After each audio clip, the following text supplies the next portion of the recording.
Quadcast. What 20 years of disability has taught me. We help people overcome adversity and find freedom through writing. Fat Starfish. Being stuck in a room for so long it becomes your home. And my home, it was the high dependency room on Ward 5 West. This was the specialist respiratory unit. And my room, well, it housed the most complex of cases.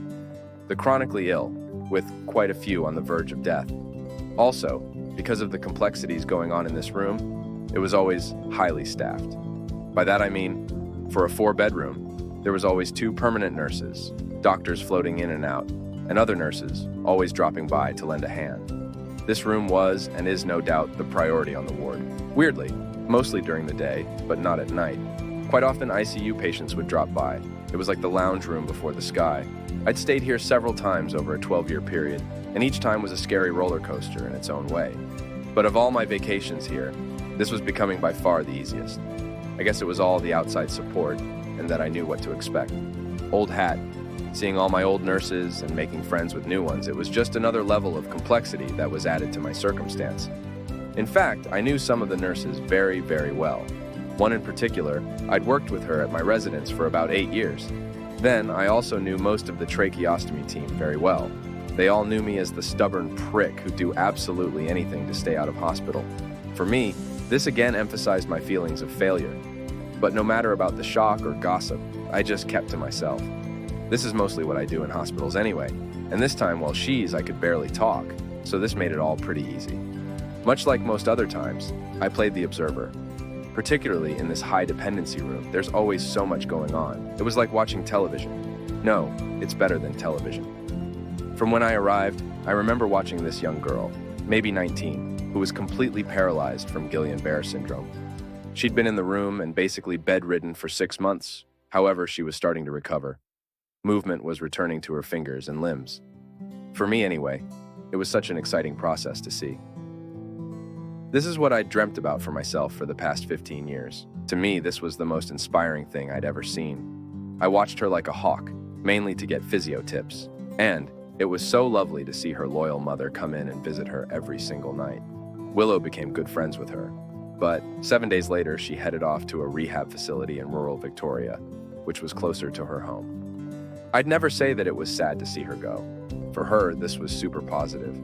Then in the bed next to me was another young bloke, though he was 18 years old. I'm not exactly sure of his condition, but he was 3 foot tall, he had tubes coming everywhere, and the most full-on anxiety I'd ever seen. And he would never, ever sleep. I assume he had some sort of genetic disorder.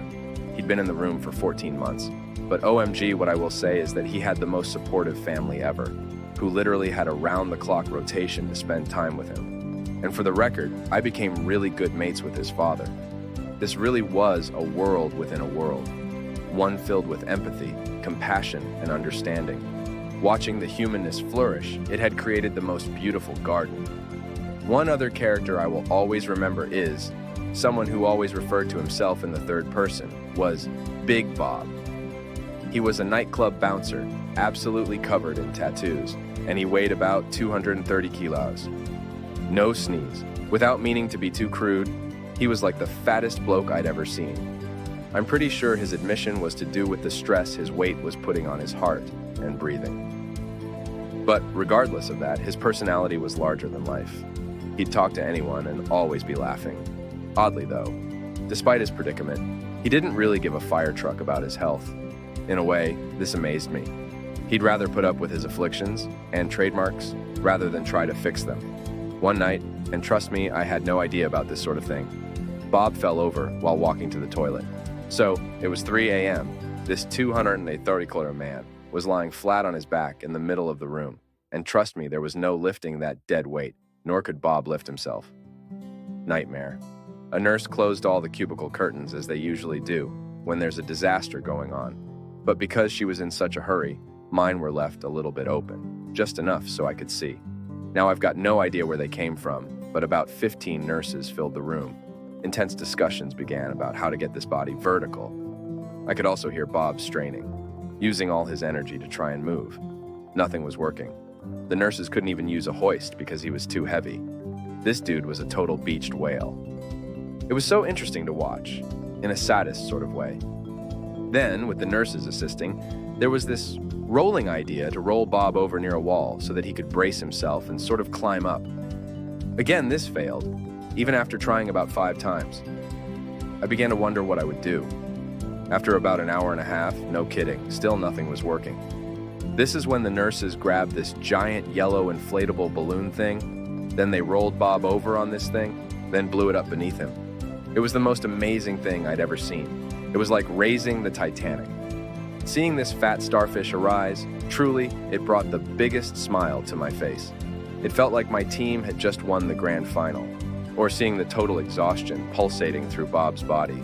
As he finally tilted his way to his feet, it was like he'd just won the marathon. It was these type of obscure wins about this room that I loved. At times, seeing pure and raw determination and the human spirit prevail.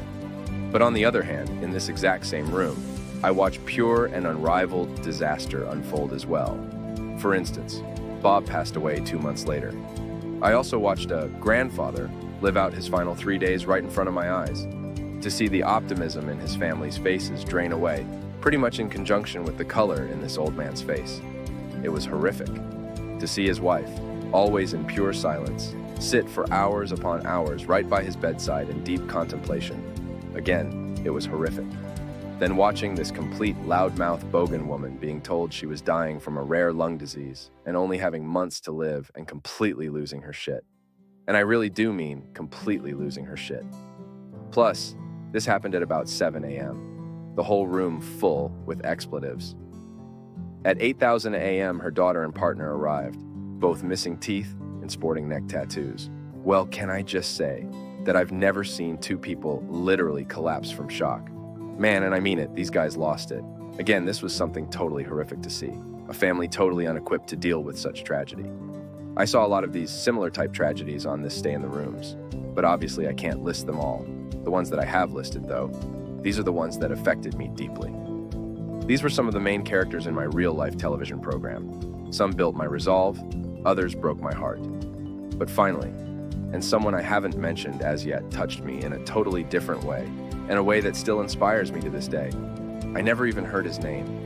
He was quiet and unassuming. All I knew was that by his presentation was that he had muscular dystrophy.